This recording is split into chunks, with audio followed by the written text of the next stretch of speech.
Track का बात करें, अब एक एलिवेटेड ट्रैक रफ सरफेस है, तो वहाँ क्या होगा, यही मैकेनिज्म डिस्कस करेंगे। तो ये एम मास का पार्टिकल है, वेट डाउनवर्ड एक्ट करेगा।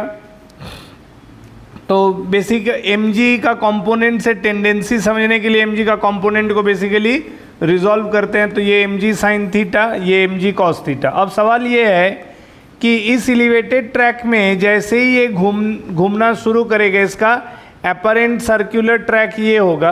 तो जैसे ये v1 का टेंजेंशियल स्पीड एक्वायर करेगा घूमने के लिए, तो जाहिर सी बात है सेंट्रीफ्यूगल फोर्स F1 इधर काम करने लगेगा और वो होगा mv1 square by r. Basic tendency नीचे है ना। तो सेंट्रीफ्यूगल फोर्स का रिजोल्यूशन करेंगे तो कंपोनेंट क्या आएगा, इधर F1 cos theta up the incline plane, F1 sine theta perpendicular to the incline plane. तो पता चला कि जब जैसे ये सर्कुलर मोशन स्टार्ट कर दिया पार्टिकल, है ना, रफ है ये, अब हम लोग डिस्कस कर रहे हैं रफ बैंकिंग रोड।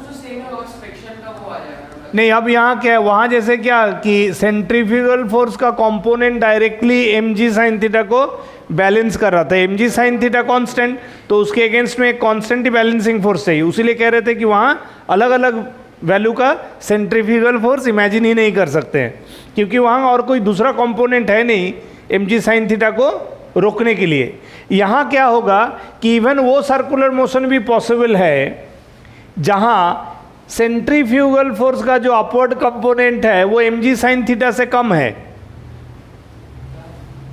दोनों में अंतर समझो। प्रीवियस डायग्राम में था, प्रीवियस डायग्राम जो हमने बनाया था उसमें मैंने आर्गुमेंट किया था सेंट्रीफ्यूगल फोर्स का ये अपवर्ड कंपोनेंट ये अकेले mg साइन थीटा को बैलेंस कर रहा था, हाँ या ना। अब कह रहे हैं that was the only possibility to maintain the circular motion. अब फ्रिक्शन आ गया, तो अब क्या हुआ, इवन ऐसे केस में भी सर्कुलर मोशन होगा if mg sine theta is observed magnitudinally more than F1 cos theta. ऐसे केस में भी ये सेफली सर्कुलर मोशन कर पाएगा। क्यों? कारण है कि जब इन दोनों में डिफरेंस होगा, two forces on the mass along the incline plane, एक नीचे की तरफ एक ऊपर की तरफ, तो नीचे जो है वो mg का रिजॉल्व कंपोनेंट, ऊपर जो है वो सेंट्रीफ्यूगल फोर्स का रिजॉल्व कंपोनेंट। तो out of this two resolve component if it is found that mg sine theta is more than F1 cos theta, तो ये डिफरेंस को काउंटर बैलेंस करने के लिए फ्रिक्शन फोर्स अवेलेबल होगा। समझ में आया कि नहीं आया?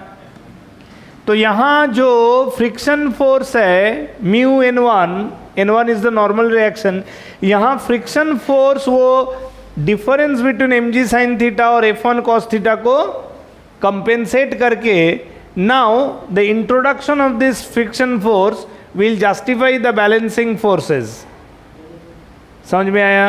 अब ना तो वो स्लाइड करते हुए नीचे आ रहा है और ना ही ऊपर जाएगा, यानी कि इस केस में हम लिख सकते हैं n1 बराबर mg cos theta plus F1 sine theta, ये एक इक्वेशन हुआ perpendicular to the incline plane, and दूसरा इक्वेशन हुआ mg sine theta down the incline plane that is equal to F1 cos theta plus mu n1।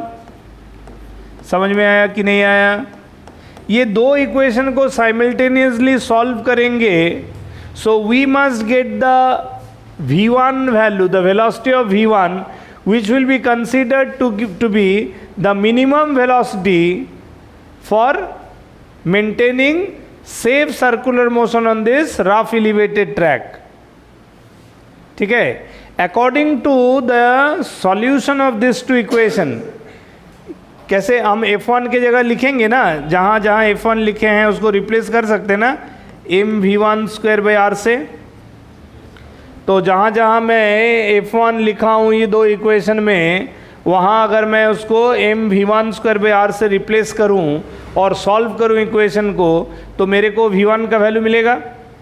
ये जो v1 आएगा, ये जो दोनों इक्वेशन को सॉल्व करने से जो v1 आएगा, this implies that v1 is equal to minimum velocity at which this mass m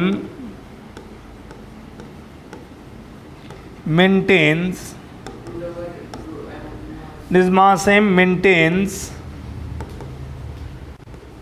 safe circular motion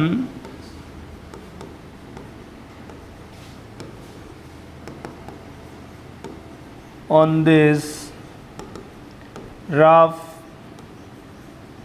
elevated track।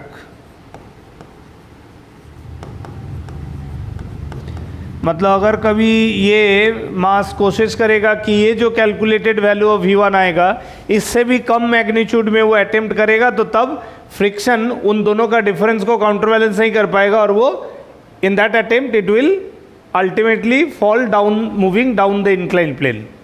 ठीक है, ये जो v1 का वैल्यू हमको मिलेगा सॉल्विंग दिस टू इक्वेशन, ठीक है, ये v1 हमको मिनिमम वेलोसिटी वैल्यू प्रोवाइड करेगा at which the mass will be maintaining the horizontal circular motion, maintaining the one fix position on the elevated track, neither sliding down the incline plane और slipping up the incline plane. समझ में आया?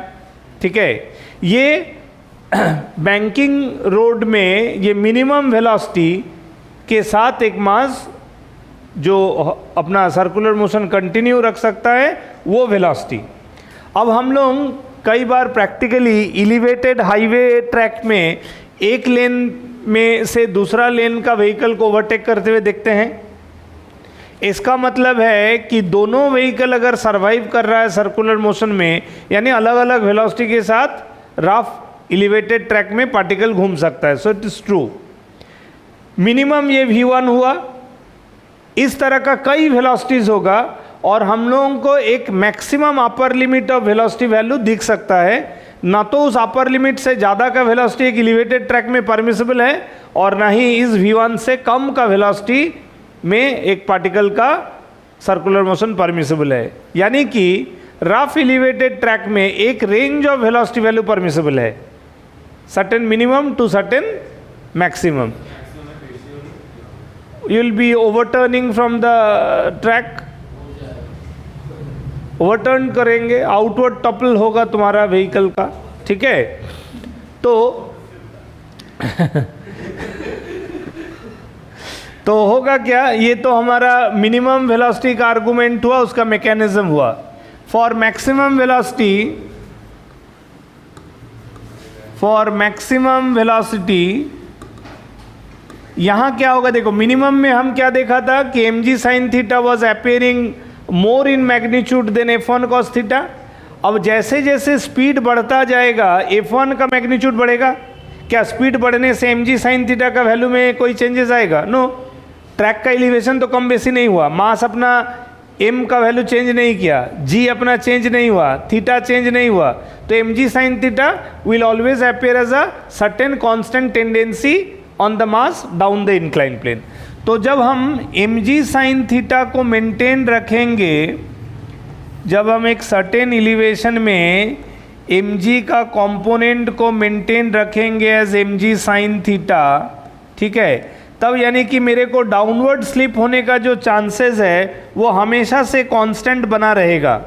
शुरू में ये जो circular track है, जब मैं एक मैक्सिमम वेलोसिटी मान लो v2 का बात कर रहा हूँ, जब मैं वो v2 में पहुँचा तो तब पता चला कि centrifugal force F2 by using this mv2/r, ये एक ऐसा मैग्नीट्यूड आया कि इस मैग्नीट्यूड का जो resolve component upward along the incline plane हुआ, यानी F2 cos थीटा, अब ये F2 cos theta mg sin theta से ज़्यादा है।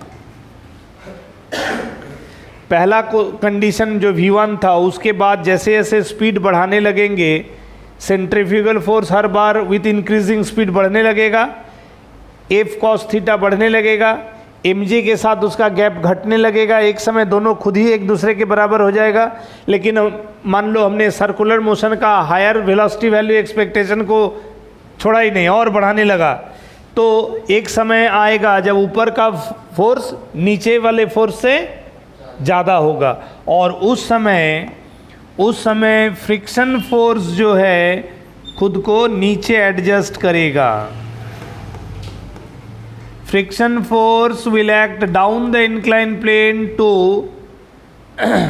कंपेंसेट द गैप बिटवीन, क्योंकि इस केस में टेंडेंसी ऊपर बन रहा था, राइट, टेंडेंसी जो कि ऊपर बन रहा था, उसलिए उस टेंडेंसी को काउंटर करने के लिए फ्रिक्शन अब नीचे आया।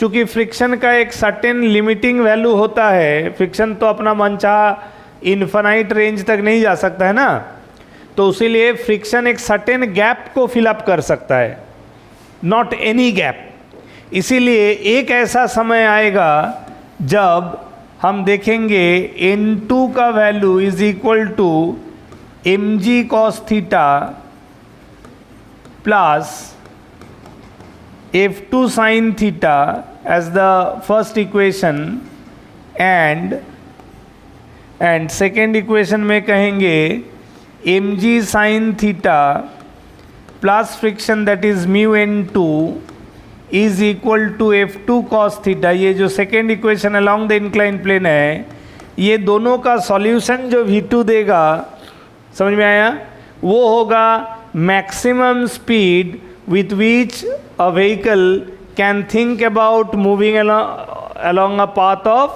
circle on a rough elevated track। समझ में आया बात? तो ये जो V1 to V2 ये परमिसिबल रेंज ऑफ वेलोसिटी है, इसके बीच में तुम कोई भी वेलोसिटी के साथ सेफली घूम सकते हो, but you can't think about anything less than V1 और एनीथिंग मोर देन V2। दोनों में ही क्या है? खतरा। हाँ, दोनों में ही खतरा है। लेस देन V1 किया तो नीचे, मोर देन V2 किया तो ऊपर। हालांकि दोनों का कनेक्शन V1 से लेस में तुम सोचा कि नीचे गया, नहीं, वो भी कनेक्शन ऊपर तक जाता है और V2 से ऊपर वाला गया तो वो ऊपर से होते हुए ऊपर, समझा? तो दोनों में किसी को अटेम्प्ट नहीं करना है,